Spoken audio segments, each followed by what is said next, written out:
Welcome back to Ivy Stories and Folktales. Stay entertained. In a bustling city where the lights never seemed to dim and the streets were always alive, there lived a man named Calvin.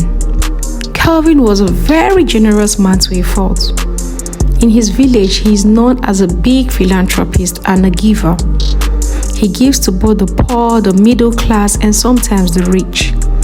But behind his captivating smile and kind words lay a darkness that no one could see.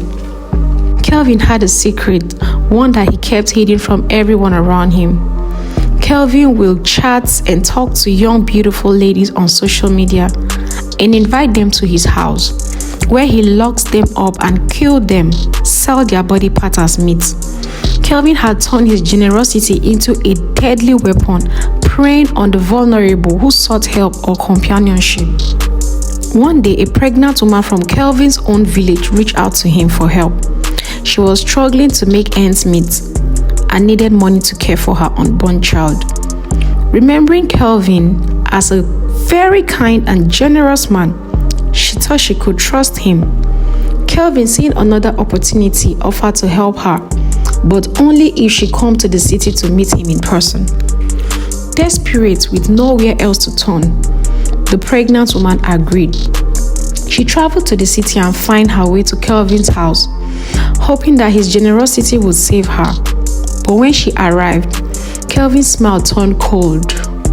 He welcomed her, offered her a drink, and then, like all the others before her, he locked her up with no food or water. The fact that she was carrying a child made no difference to him. To Calvin, she was just another product to be sold. Every night was torture for Calvin as the pregnant woman kept crying and begging for food and water. But instead, Calvin rather looked at her as his next auction for slaughter. The woman cried and cursed Calvin, telling him that he would not end well, but Calvin didn't mind. Rather, he went ahead with his deed. He killed her just like the rest and sold her body parts as meat. Calvin's dark business thrived and he grew richer with each victim. But he was careful, always choosing his target wisely. Women who were alone, far from home, with no one to notice their sudden disappearance. His reputation as a generous man grew, and so did his list of victims. One day, Calvin came across Mercy's profile on social media. Mercy, a young, beautiful law student with striking beauty and a sharp mind. He decided that Mercy would be his next target. Calvin started chatting with her, using the same lines and kindness that had lured so many before her. But Mercy was different. She didn't fall for his sweet words and empty promises. She was cautious, always asking questions and never revealing too much about herself. Frustrated by Mercy's resistance, Calvin decided to change his approach. He used a fake account and began to fake falling in love with her, showering her with compliments and romantic gestures. He sent her expensive gifts, designers' handbags, jewelry, and perfumes. Some she accepted out of politeness, but others she rejected, weary of his sudden affections. Calvin's obsession with Mercy grew. He was determined to win her trust, to lure her into his trap like all others. But Mercy remained guided, making it difficult for Calvin to move forward with his plans. After weeks of relentless persuasion, Mercy finally agreed to meet Calvin in person. But she was smart. She chose a public place, a busy cafe in the heart of the city, and brought along closest friends for safety. Calvin arrived at the cafe, all smiles and charm. He was dressed impeccably and carried all air of confidence that captivated everyone around him. He greeted Mercy and her friends warmly, and the group sat down to chat. As the conversation progressed, Calvin softly tried to win over Mercy's friends. He complimented them, engaged them in a lively discussion, and finally, when the time was right, he pulled out an envelope filled with cash. He discreetly handed the money to Mercy's friend, urging them to convince Mercy to give him a chance to start dating him. Mercy's friends, dazzled by the sudden windfall, tried to persuade her to accept Calvin's advances, but Mercy grew angry with them. She refused the idea outrightly and left the cafe in a hurry, deeply upset with her friends for being swayed by money. Kelvin watched Mercy leave, clenched his fists with frustration. His plan had backfired and Mercy was now more suspicious of him than ever. But he wasn't ready to give up. Kelvin knew that he had to be more careful than strategic if he wanted to make Mercy his next victim. The next day, Kelvin got into a big trouble with one of his big customers as he failed to deliver a package. This made Kelvin more angry and swore he must get Mercy by all means and make her suffer before sending her to the world beyond. Mercy, on the other hand, continued to interact with Kelvin online, intrigued by his persistence and the way he seemed genuinely interested in her. After more time passed, Mercy decided to finally visit Kelvin's house. But when she asked for address, Kelvin refused giving it to her, insisting that he would pick her up at the park. Mercy hesitated, feeling uneasy about the situation, but Kelvin was persuasive and evenly she agreed. On the day of the meeting, Mercy left her house and informed her two friends that she's going to visit Kelvin, but Kelvin didn't send his address though. She got to the park and waited, called Kelvin to send his address, but he still refused and insisted to pick her up at the park. As she stood there waiting, her phone rang. The caller was an unknown number, but when she answered, she was met with shocking news. Her mother had been in an accident and was in the hospital. Panic set in. Mercy immediately left the park, rushing to the hospital to be by her mother's side. Meanwhile, Kelvin arrived at the park only to find Mercy gone.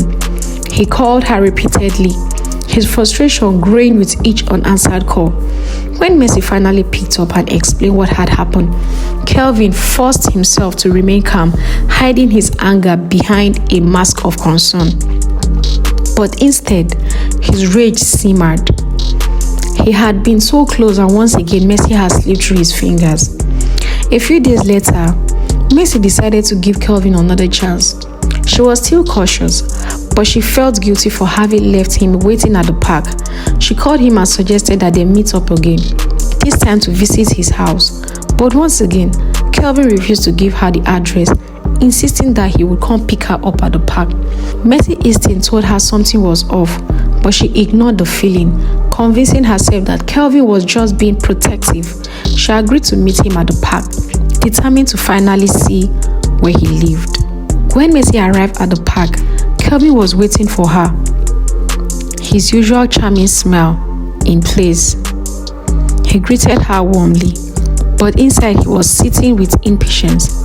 Mercy's visit was unexpected and he had a delivery to make that night, a particularly valuable order that couldn't be delayed. Kelvin drove Mercy to his house, but he couldn't let her in just yet. He made an excuse about needing to take care of some urgent business and asked Mercy to wait for him at his home. He gave her a set of keys, instructing her to let herself in and make herself comfortable while he was gone.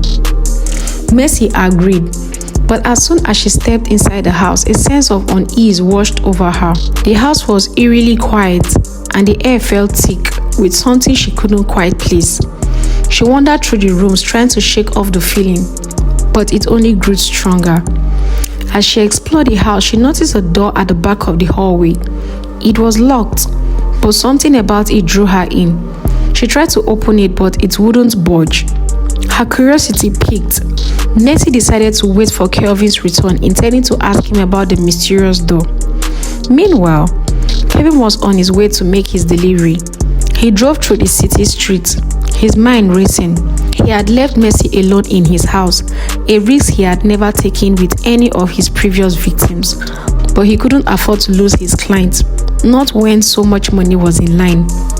That night, as Mercy lay in the bed trying to sleep, the unease she had felt earlier still lingered. The house was deathly silent, with only the faint sound of the wind outside breaking the stillness. She turned restlessly, unable to shake the feeling that something was terribly wrong. Just as she was about to drift off, Mercy was jolted awake by a faint sound, something that sent chills down her spine. It was a muffled cry, followed by a low, desperate scream. Mercy sat up in the bed.